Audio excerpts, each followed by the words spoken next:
तर आमच्या गाडीला असं बेडरूममध्ये कन्वर्ट करून आम्ही निघालो होतो देवदर्शनाला. आता हा व्ह्यू बघून तुम्हाला कळालंच असेल की आम्ही कुठे चाललो होतो.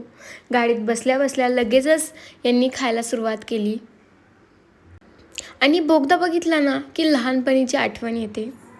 आता बऱ्याच दिवसांपासून लाडूला घेऊन जायचं होतं, पण मला असं वाटत होतं की लाडू खूप त्रास देईल म्हणून मीच टाळत होते.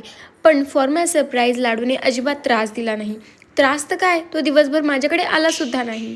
फायनली काळूबाईला पोहोचलो.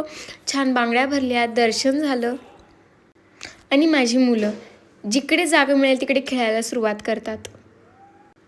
आणि लाडूला फिरायला एवढं आवडतं हे मला इकडे गेल्यावरच कळालं. हे बघा माझं गुणाचं बाळ, ज्याने मला अजिबात त्रास दिला नाही. आणि येता येता आम्ही गेलो स्वामीनारायण मंदिरात. ओ काय मंदिर होतं मस्त. आणि असा झाला आमच्या दिवसाचा शेवट.